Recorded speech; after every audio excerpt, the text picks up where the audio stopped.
Halo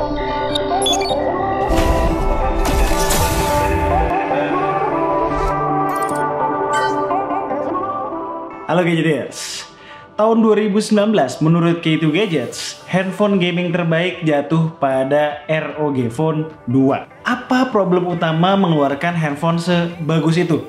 Lo bayangin gak, jadi pegawai Asus gitu ya, bosnya bilang, tolong kamu bikin yang lebih bagus lagi tahun depan. Halo. Pusing gak? Pertanyaannya, apakah ROG Phone 3 merupakan improvement yang signifikan daripada ROG Phone 2? Sebelum kita mulai, gue mau info aja bahwa unit kami adalah unit retail version dari China yang Tencent Games. RAM-nya 12GB, internalnya 256. Bentuknya sih kalau yang Tencent Games tuh kayak begini ya boxnya. Nah, yang kita masih belum tahu adalah nantinya ketika keluar di Indonesia secara resmi, packagingnya bakalan seperti apa dan paketannya dalamnya seperti apa juga kita masih belum tahu. Yang jelas yang mau kita garis bawahi, ini bukan yang Strix-nya ya, bukan yang 865 biasa. Wah bang, kok bisa dapet duluan bang? Gimana caranya? Kunjungi aja tokonya Apple Tree di Tokopedia. Linknya udah kami taruh di deskripsi. ROG 3 masih memiliki DNA ROG Phone 2 yang sangat kental. Bahasa desainnya hampir sama dan masih tetap berat banget. 240 gram coy. Pegel sih dijamin. Feel-nya sekarang di tangan lebih kayak handphone lain yang berbodi kaca. Karena heatsink yang kata Asus jauh lebih besar itu sekarang dibalut di dalam kaca. Ventilasinya sih tetap nyempil di luar. Lucu ya, Black Shark 2 Pro gak ada headphone jack. Pas Black Shark 3 Pro keluar, malah dikasih. Ini kebalikannya. Argumen, toh dikasih dongle bang, toh ada di Aero Active Cooler pada versi yang lebih mahal bang, dan lain-lain. Ya sebenarnya nggak salah, tapi kan intinya nggak ada yang lebih simple dari colok langsung ke body kan. Apakah jadi deal breaker? Ya nggak juga, cuma sangat disayangkan aja. Ngomongin audio, singkat cerita, setup front facing stereo speakernya tetap yang terbaik dan sangat imersif. Mau dipakai ngapain juga. Wow banget nih.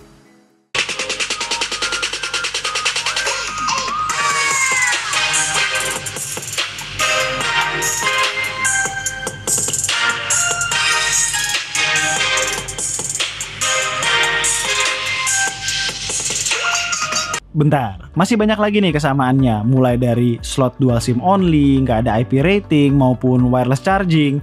Kapasitas baterainya juga masih sama, 6000 mAh. Dan spek basic layarnya juga sama. Asiknya, sekarang kita dikasih charger bawaan 30 watt, bukan 18 watt lagi. Iya iyalah, handphone mid-range Xiaomi dan Realme aja udah segitu chargernya sekarang. Walaupun sebenarnya make ROG Phone 3, gue juga jarang ketemuan sama chargernya nih. Ini handphone bisa dapetin SOT 6 jam dengan pemakaian super berat. 144 Hz, gaming 2 jam ditambah pemakaian sehari-hari lainnya. Dengan total waktu standby 24 jam. Kalau makainya nyantai, pernah sampai 2 hari tuh si Kumar. Di luar spek layar basic yang gue maksud tadi, refresh rate-nya naik dari 120 Hz jadi 144 Hz. Selain itu, touch sampling rate-nya juga naik jadi 270 Hz. Sehingga touch latency-nya menurun. Buat lucu-lucuan aja nih, sebenarnya kita bisa unlock refresh rate-nya sampai 160 Hz. Ya buat sekedar pamer di sosmed aja, karena opsi 144 Hz yang bawaan aja masih banyak kendala. Kita udah nyoba perbandingan antara keempat refresh rate yang tersedia. Semakin tinggi refresh rate yang kita pilih, semakin berantakan warnanya. Di 60 Hz semuanya normal, sebaliknya di 144 Hz ada color tint yang luar biasa ekstrim. Kadang kehijauan, kadang keungu-unguan. Paling noticeable di medium brightness dengan background berwarna gelap seperti hitam atau abu-abu. Sebenarnya ini bukan isu hanya di ROG Phone 3 doang. Banyak handphone yang mempunyai high refresh rate juga begitu problemnya. Cuman di sini terlalu obvious aja. Dari pengalaman kami, sweet spotnya itu di 90 Hz. Color tintnya minimal, smoothness dapat, ketahanan baterai jauh lebih terjaga. Sharing lagi nih, buat gaming pakai opsi 120 Hz aja udah asik. Karena sekuat-kuatnya handphone ini nggak akan stabil terus di 144 fps di berbagai game berat. Final Fantasy 15 Pocket Edition nih. Kalau lagi jalan tanpa musuh bisa 144 fps, begitu fight stabilnya di 100-an fps. Kalau game ringan sih ya bisa aja steady di 144. Kami sempat nyoba buat nyalain X mode dan menggunakan settingan hardcore tuning di Armory Crate, dan semuanya rata kanan. Kenaikan FPS-nya nggak terlalu signifikan, yang pasti nggak mentok juga di 144 fps, tapi efek sampingnya paling berasa, panas banget. Jelas opsi tersebut cocok digunakan kalau kita punya Aero Active Cooler-nya. Tujuan penggunaan X Mode ini sebenarnya arahnya untuk mempertahankan performa terbaik dalam waktu yang panjang, khususnya di ruangan non-AC. Dengan segala fitur dan sistem cooling yang canggih, sejujurnya kami belum pernah nih ngalamin isu throttling. Lanjut, perbedaan 144 fps dan 120 fps juga sebenarnya nggak berasa di mata. FYI, kalau kita main game yang cuma support 60 fps tapi kita set layar di 144 Hz, itu screen-nya akan tetap di 144 Hz loh, nggak adaptif. Alhasil kita rugi banyak, baterai cepat habis, warna ngaco, FPS pun gak keangkat. Nah, ini adalah kegunaan lain dari Armory Crate. Kita bisa buat profil khusus untuk masing-masing game. Mulai dari menyesuaikan touchscreen sesuai dengan gaya main kita, mentuning performa, mengunci refresh rate, membatasi sinkronisasi jaringan di background, dan masih banyak lagi.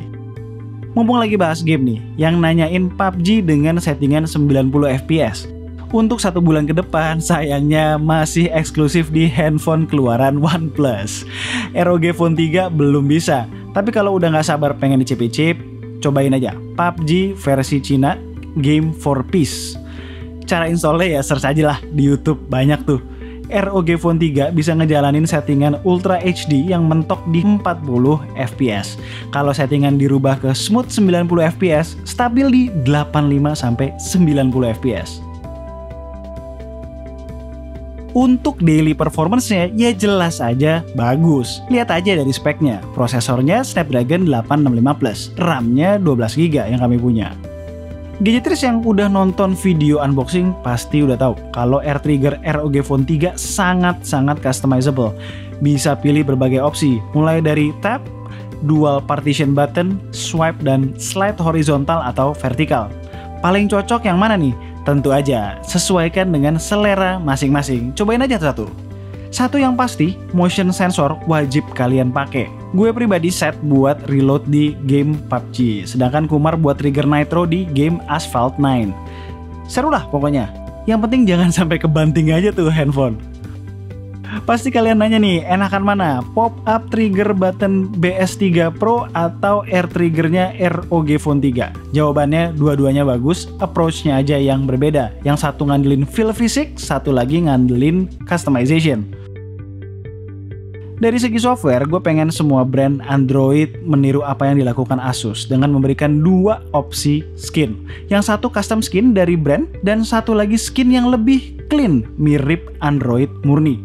Terakhir, sebelum bahas kamera, info aja jenis storage-nya sekarang udah UFS 3.1 dan Wi-Fi-nya udah Wi-Fi 6. Kalau pertanyaannya apakah overall kualitas dari kamera ROG Phone 3 sebaik handphone flagship lain yang harganya belasan juta, ya gue bisa menjawab dengan pasti tidak.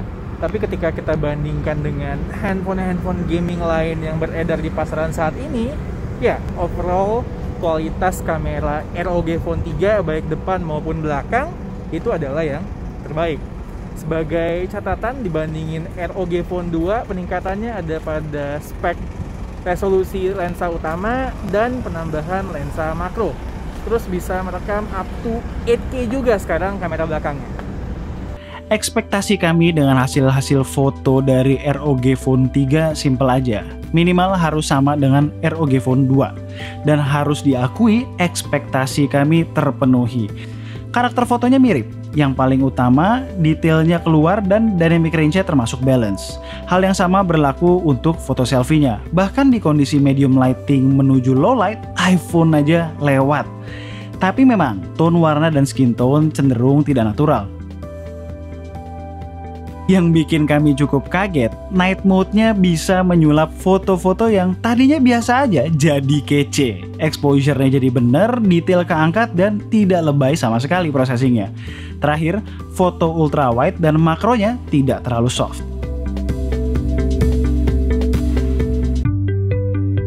Sejak pertama ada kategori handphone gaming, gue dan Kartolo tuh udah berpikir kalau kamera itu cuman sekedar ada doang di handphone dengan kategori ini. Ternyata berbeda halnya dengan ROG Phone 3. Tidak begitu.